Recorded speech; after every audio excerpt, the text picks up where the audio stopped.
नमस्कार, metro city में आप सभी का स्वागत है। आप सभी के साथ हाजिर हूं मैं कंचन। गुरुग्राम के उद्योग विहार फेज 1 में एक बिल्डिंग गिर गई है जिसमें 2 से 3 मजदूरों के फंसे होने की आशंका है। हालांकि एक मजदूर को बाहर निकाल लिया गया है। शुरुआती जानकारी के मुताबिक बिल्डिंग का ध्वस्तीकरण चल रहा था, तभी अचानक से बिल्डिंग ढह गई, जिसमें वहां काम कर रहे कुछ मजदूर मलबे में दब गए और 2 मजदूरों की मौत हो गई। फायर ऑफिसर ललित कुमार ने बताया कि हादसे की सूचना मिलते ही राहत और बचाव दल मौके पर पहुंचा और एक मजदूर को मलबे से बाहर निकाला।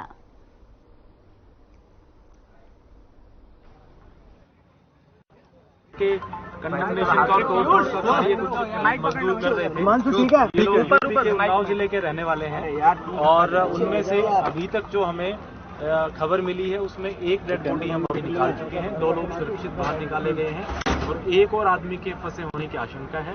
एनडीआरएफ और एसडीआरएफ की टीमें यहां पे पहुंच गई हैं। प्रशासन ने उनको बुलाया है। जो एक डेड बॉडी है, एक इंडिविजुअल डेड बॉडी तो निकाल चुके हैं और एक इंडिविजुअल जिसके फंसे होने का अंदेशा है उसका रेस्क्यू ऑपरेशन अभी जारी।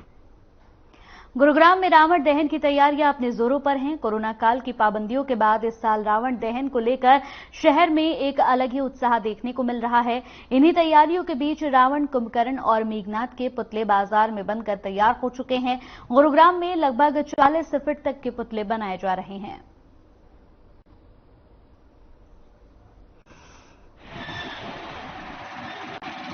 रखते माल की क्षमता है, तो माल हम भी ज्यादा रखेंगे, कस्टमर आएगा तो हम देंगे माल।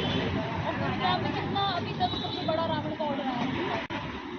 ये 30 से 35 फुट तक बनता है रावण। और इसका प्राइस क्या होता है? ये 25,000।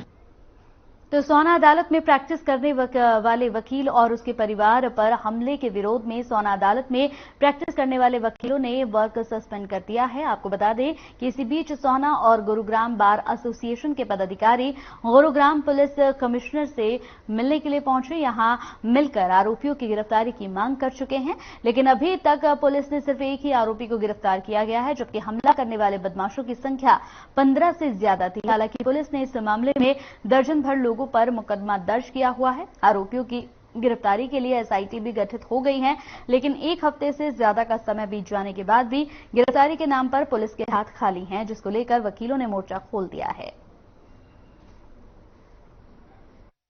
हमने आज की डेट में एक अरेस्ट हो गया। हमारे एक वकील साथी हैं, उनके परिवार के कुछ सदस्यों के ऊपर कुछ गुंडा तत्वों ने आक्रमण किया, उनके ऊपर अटैक किया, उसमें उनको चोटें लगी और ये एपिसोड पिछले 1 महीने से चल रहा है। 1 महीने में 3 बार उनके घर पर अटैक हुआ है, उनको चोटें लगी हैं और पुलिस जो है उनको अरेस्ट नहीं कर रही थी। 1 महीने से एक भी आदमी अरेस्ट नहीं था, इसलिए बार स्ट्राइक पर थी। और जब कुछ भी नहीं हुआ तो आज सभी लोग, गुड़गांव बार से भी प्रेसिडेंट साहब आए हुए हैं, सेक्रेटरी साहब आए हुए हैं, पलवल से भी हमने बुलाया है।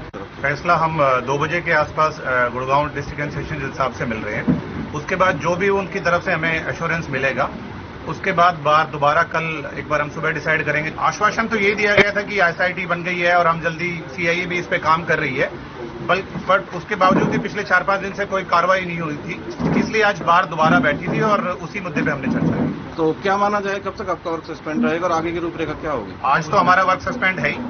मैं जैसा कि मैंने पहले ही बताया, जैसे वो दोपहर में एक्यूज को पेश किया जाएगा, बार उसके बाद दोबारा डिसाइड करेगा।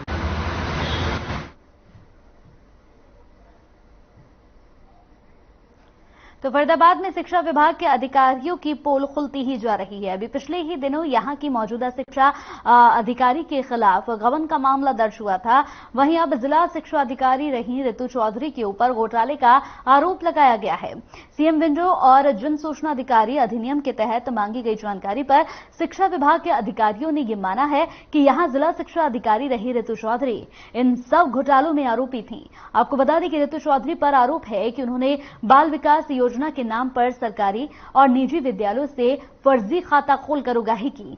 मनजीत सिंह का आरोप है कि उनके पास इस घोटाले के तमाम सबूत भी हैं और जो उन्होंने जन सूचना अधिकार अधिनियम के तहत शिक्षा विभाग से लिए हुए हैं। आवाज उठाए, दर्जा दिया जाए, तो इसके लिए विषय तो अभी है, चल रहा है, हाँ मैं तो नहीं हुआ। विषय यही है कि ऋतु चौधरी ने बाल विकास अभियान के नाम से एक खाता खोला था और वो खाता प्राइवेट था, निजी था, सरकारी सील से सरकारी पद का दुरुपयोग करते हुए वो गया और इस पर संज्ञान भी लिया गया। लेकिन क्या है कि एक भ्रष्ट अधिकारी कोई था, उसने उसी लेटर को, जो आरंभिक लेटर था, उसके डेट वगैरह गायब करके और उसको गुड़गांव में ट्रांसफर कर दिया। खबर फरीदाबाद के आईएमटी से है, जहां सड़क पर स्ट्रीट लाइट लगाई गई है, लेकिन पिछले 2 साल से इसे जलता हुआ नहीं देखा गया। आईएमटी के पास सोसाइटी में रहने वाले लोगों का कहना है कि चौराहे से लेकर सोसाइटी के गेट तक के रास्ते में स्ट्रीट लाइटें लगाई गई हैं, लेकिन उन्हें आज तक जलता हुआ नहीं देखा गया। कई बार इसकी कंप्लेंट भी की गई, लेकिन प्रशासन इस ओर ध्यान नहीं दे रहा। ऐसे में देर रात को ऑफिस से घर आती महिलाओं का कहना है कि उन्हें हमेशा से डर लगा रहता है कि कहीं कोई हादसा ना हो जाए। साथ ही स्थानीय लोगों का कहना है कि रास्ते की सड़क खराब होने से कई बार वो सड़क दुर्घटनाओं का भी शिकार हो चुके हैं।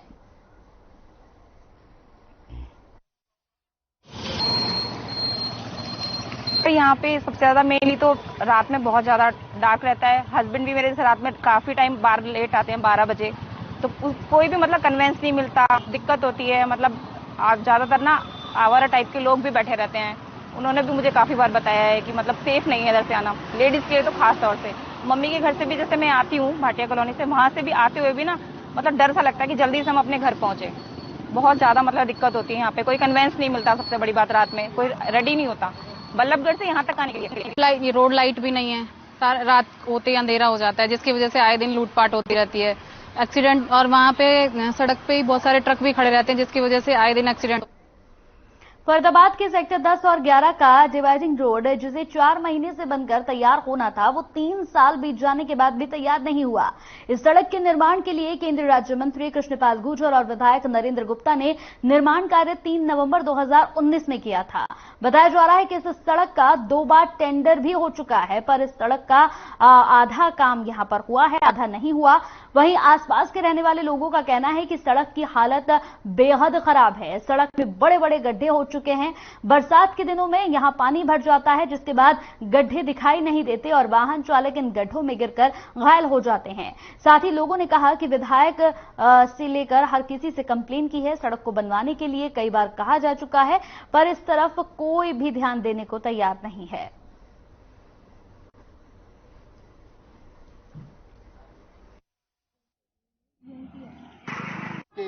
रोड की हालत, रोड ज्यादा इस साल से बिल्कुल खराब चल रही है। इतनी बुरी हालत, 2 गाड़ियां मेरी टूट चुकी है ऑलरेडी। एक बार बच्चे एक्सीडेंट हो चुका है, कोई सुनवाई नहीं है, कुछ नहीं है। अगर हम पेड़ लगाना चाहे पेड़ लगाते हैं खड्डों में आराम से, पर कोई सुनने को तैयार नहीं है हमारी। बारिश के समय में ज्यादा दिक्कत, बारिश हो या ना हो तब भी हाल है। इतने टाइम से परेशानी है और यहाँ फरीदाबाद एकदम फकीराबाद बन चुका है और इतनी कंडीशन यहाँ खराब है, कोई सुनवाई नहीं है किसी की। नेता अपने कामों में लगे हुए हैं। ये पास में नरेंद्र गुप्ता जी का ऑफिस है, मूलचंद शर्मा जी ये रोड पे दुनिया निकलती है, इतने बंदे निकलते हैं, कोई सुनवाई नहीं है किसी की। हर कोई तीसरे दिन में गिरता देखता हूँ, कोई स्कूटी से गिर गया, कोई मोटरसाइकिल से गिर गया, बहुत ज्यादा परेशान। तो संयुक्त किसान मोर्चा के आह्वान पर किसान दिल्ली के लिए रवाना हुए, जहां किसानों को दिल्ली बॉर्डर पर दिल्ली पुलिस ने रोक लिया, जिसके बाद किसानों ने जमकर विरोध किया। इस दौरान किसानों ने कहा कि पिछले साल लखीमपुर खीरी में शांतिपूर्ण आंदोलन करके लौट रहे किसानों पर गाड़ी चढ़ा दी गई थी और इस घटना में 4 किसान और एक पत्रकार शहीद हो गया था, जबकि 13 से ज्यादा किसानों को बुरी तरह से चोटें आई थी। लेकिन आज तक उस घटना के आरोपी नहीं पकड़े गए हैं, जबकि ये सुनिश्चित षड्यंत्र था। वहीं उन्होंने कहा कि किसान परिवार से शहीद हुए किसानों के परिवारों को आर्थिक मदद और एक सरकारी नौकरी दी जाए, नहीं तो किसान एक बार फिर से आंदोलन करने को मजबूर होंगे।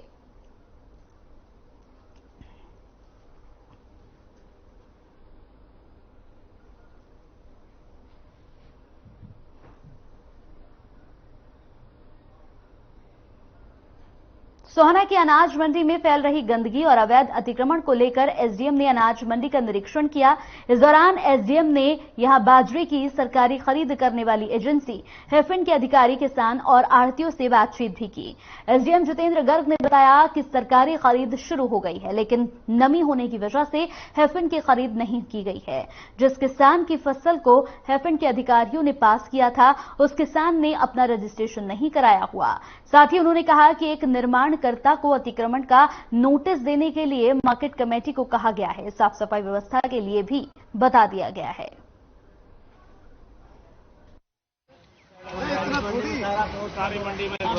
जो बाजरे की आवक स्टार्ट हो चुकी है और जो क्योंकि पैरामीटर्स के अकॉर्डिंग जो मॉइस्चर या डिस्कलर्ड जो है ग्रीन, उसको अभी यहाँ परचेज नहीं किया हुआ है। अभी आज की परचेज नील है, क्योंकि जो पैरामीटर पे खरी उतरी है डेयरी वो रजिस्टर्ड नहीं थी।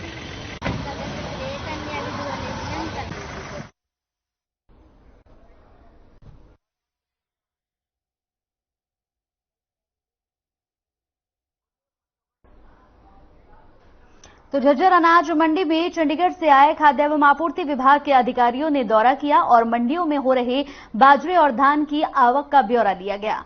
विभाग के अधिकारियों ने बताया कि उन्हें निर्देश दिए गए हैं कि किसानों को समय पर उनके बाजरे और धान की कीमत मिले और सही समय पर यातायात और फसल का उठान हो जाए। साथ ही उन्होंने कहा कि किसानों को लोकल मंडियों में कुछ समस्याएं जरूर देखने को मिली हैं, उनके समाधान के लिए स्थानीय अधिकारियों को बोल दिया गया है।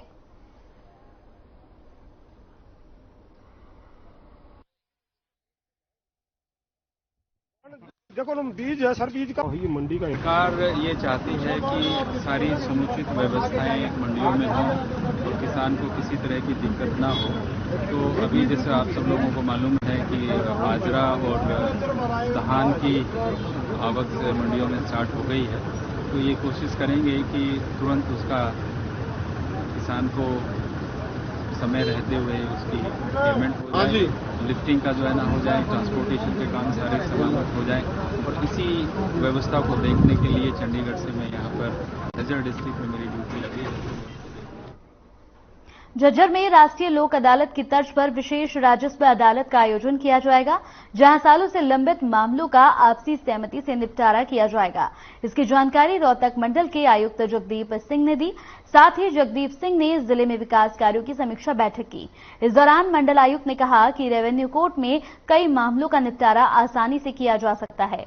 इसके लिए दिवाली के बाद विशेष राजस्व अदालत का आयोजन किया जाएगा, ताकि लोगों को लंबित मामलों में समय पर न्याय मिल सके।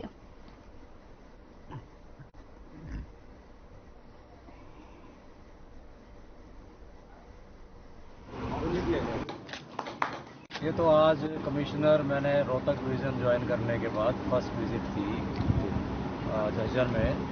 तो एक जनरल मीटिंग थी हमारी, जो मेन हमारे फ्लैगशिप प्रोग्राम्स हैं प्रोक्योरमेंट के जो स्टार्ट हुई है हमारी 1 तारीख से, उसके बारे में था। मंडियों का निरीक्षण के बारे में थी। उसके बाद जो हमारी सीएम अनाउंसमेंट्स थी, फिर अब आगे आने वाले जो पंचायत के इलेक्शन है उनके बारे में विचार विमर्श किया, भाई आगे अच्छे तरीके से हों और बढ़िया तरीके से शांतिपूर्वक इलेक्शन संपन्न हो, उसके बारे में चर्चा की हमने। चलिए यहाँ रुकते हैं, छोटे से ब्रेक के लिए जल्द हाजिर होंगे।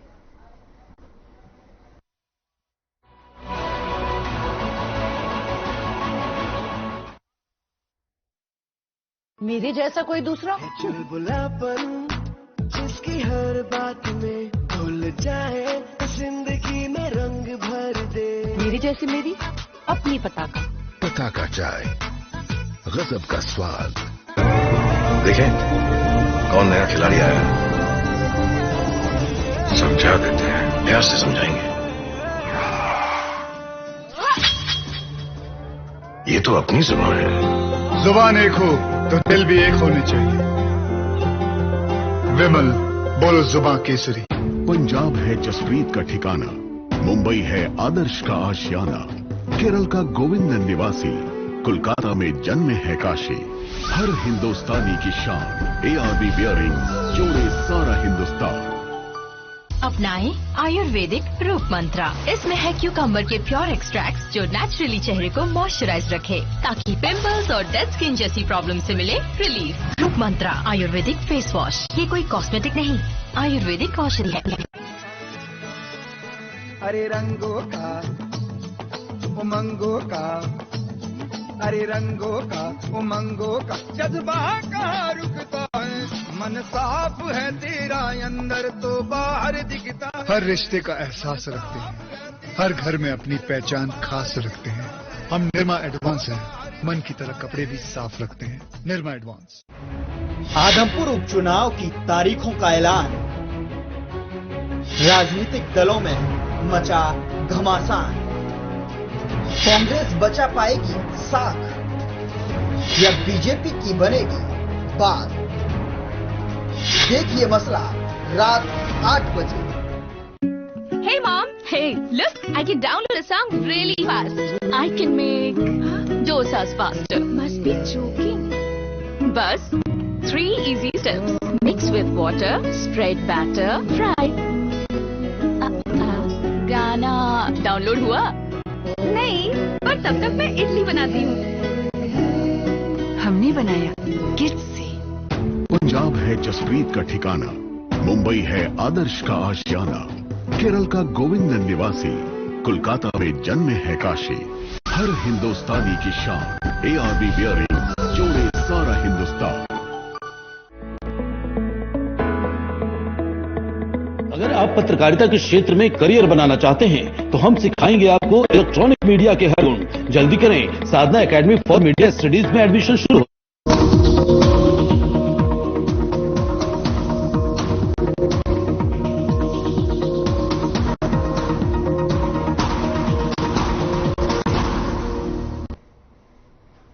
ब्रेक के बाद स्वागत है आपका। तो खबर फतेहाबाद से है, जहां धान खरीद के तीसरे दिन भी खरीद शुरू नहीं हुई। दरअसल किसान मंडी में बड़ी मात्रा में धान लेकर पहुंच रहे हैं, लेकिन धान की खरीद न होने से किसान काफी परेशान है। मंडी प्रधान ने बताया कि मंडी के अंदर पूरी व्यवस्था की जा चुकी है, पानी से लेकर बाथरूम तक सब कुछ तैयार है।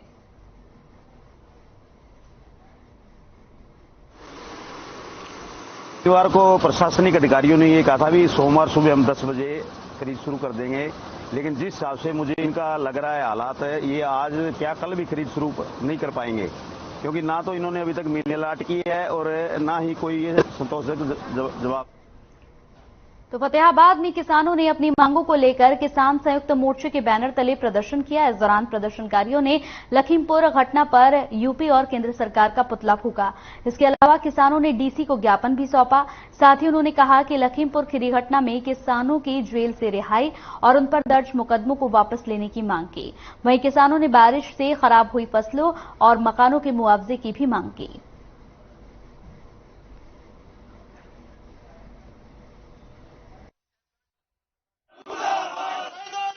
आज से ठीक 1 साल पहले जो हत्याकांड हुआ था, जिसमें किसानों को कुचल के गाड़ी चढ़ा के केंद्रीय मंत्री और उसके बेटे की साजिश के तहत, षड्यंत्र के तहत जो उनकी शहादत हुई थी, वो मंत्री अब भी सत्ता के अंदर है, केंद्र के अंदर बैठे हैं। SIT के अंदर जांच में ये आया है कि ये दोषी हैं, उनको तुरंत बर्खास्त किया जाए और उन बाप बेटों को, दोनों हत्यारों को, केंद्रीय मंत्री और उसके बेटे को जेल के सलाखों के पीछे डाला जाए। खबर इंद्री से है, जहां हरियाणा खेत मजदूर यूनियन संबंधित आपको बता दें कि भारतीय खेत मजदूर यूनियन के बैनर तले श्रमिकों ने BDPO कार्यालय के बाहर जोरदार प्रदर्शन किया और CM के नाम मांगों का ज्ञापन भी पंचायत अधिकारी बलकर सिंह को सौंपा। दरअसल श्रमिकों ने मनरेगा में धांधली होने, कई वर्षों से मजदूरी नहीं दिए जाने, जॉब कार्ड बनाने, 200 दिन काम दिए जाने और पात्रों के BPL राशन कार्ड बनाने संबंधित मांगे ज्ञापन में रखी हैं। साथ ही जिले सिंह ने कहा कि मनरेगा में कार्यरत मजदूरों की कई महीने से बकाया दिहाड़ी के पैसे दिए जाएं। मनरेगा मजदूरों की हजारों हाजिरी ऑनलाइन के बजाय यहां मस्ट्रॉल में लगाई जाए। राशन वितरण प्रणाली में 14 वस्तुएं आधी रेट पर दी जाएं। सभी गांवों की सड़कें बनाई जाएं। साथ ही सभी गांवों में सरकारी बसें और भेजने की व्यवस्था भी की जाए।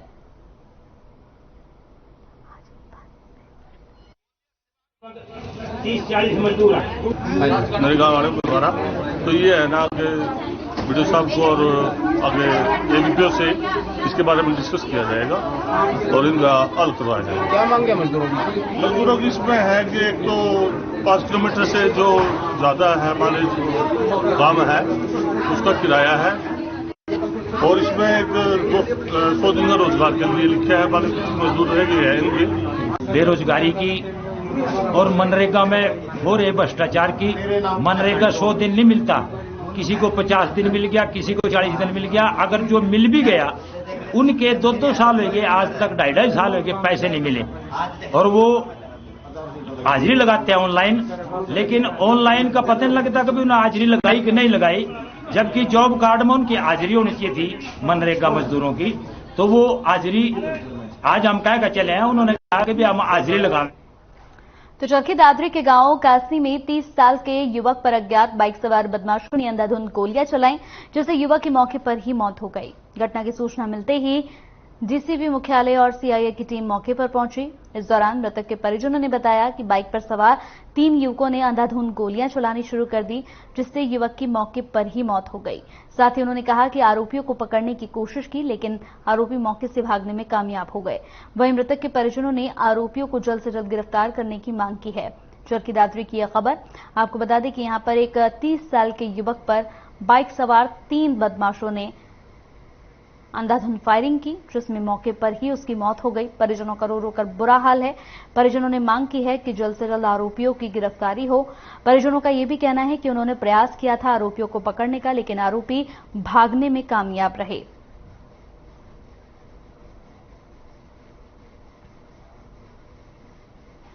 तो खबर फतेहाबाद के भट्टू कला से है, जहां 2 अज्ञात बदमाशों ने 1,25,000 की लूट की वारदात को अंजाम दिया।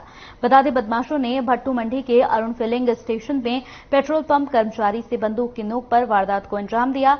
वहीं सूचना के बाद पहुंचे भट्टू कला एसएचओ घटना की जांच में जुट गए। साथ ही यहां डीएसपी चंद्रपाल भी घटनास्थल का मुआयना करने के लिए पहुंचे। बदमाशों ने पेट्रोल पंप को निशाना बनाया। फतेहाबाद की यह खबर तस्वीरों के साथ टीवी स्क्रीन पर, जहां 1,25,000 रुपए की लूट को अंजाम दिया गया। बंदूक की नोक पर 1,25,000 रुपए यहां से लूट ले गए बदमाश। फतेहाबाद की यह खबर है। बदमाशों ने पेट्रोल पंप को यहां अपना निशाना बनाया, जिसके बाद पुलिस को इस पूरी खबर की सूचना दी गई। पुलिस मौके पर पहुंचे, इस पूरे मामले को गंभीरता से लेते हुए अपनी ओर से जांच पड़ताल शुरू कर दी।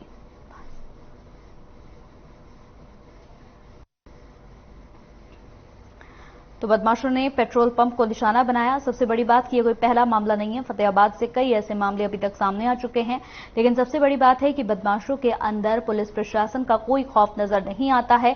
बंदूक की नोक पर यहां से 1,25,000 रुपए की लूट की घटना को अंजाम दिया गया और मौके से फरार हो गए। बताते चले कि इस पूरे मामले को पुलिस प्रशासन बड़े ही गंभीरता से ले रहा है। इस पूरे मामले को गंभीरता से लेते हुए पुलिस प्रशासन की ओर से इस ओर अपनी कार्रवाई शुरू कर दी गई है। जल्द से जल्द आरोपियों को भी पकड़ लिया जाएगा। बदमाशों ने इस बार किसी घर को नहीं, किसी मंदिर को नहीं, बल्कि पेट्रोल पंप को अपना निशाना बनाया, जहां से 1,25,000 रुपए लूट कर ले गए। इस पूरे मामले पर पुलिस अपनी ओर से यहां कार्रवाई शुरू कर चुकी है। जल्द से जल्द आरोपियों की गिरफ्तारी भी की जाएगी। फिर मैं बाहर सोते हुआ था। ठीक है, तो मेरे को 2 बंदे आए, तो उन्होंने उठा लिए। उठाने के बाद मेरी कॉलर पकड़ी, फिर बोले पैसे निकालो। तो मैंने बोला पैसे तो है ही नहीं पंप पर। तो बोले निकालते हो नहीं, उसने पिस्तौल निकाल लिया। अच्छा, फिर कॉलर पकड़ के मेरी अंदर ले आए, बोले चलो पैसे निकालो क्या। तो मैंने मेरे चाबी हाथ में, सिराने चाबी थी, तो वो मैंने लेकर इस ऑफिस में आ गया। उस ऑफिस में वहां से पैसे निकाल लिए। कौन सी दराज में? ये दराज में इसमें। चलिए, इसी के साथ इस बुलेटिन में मेरे साथ इतना ही। नमस्कार।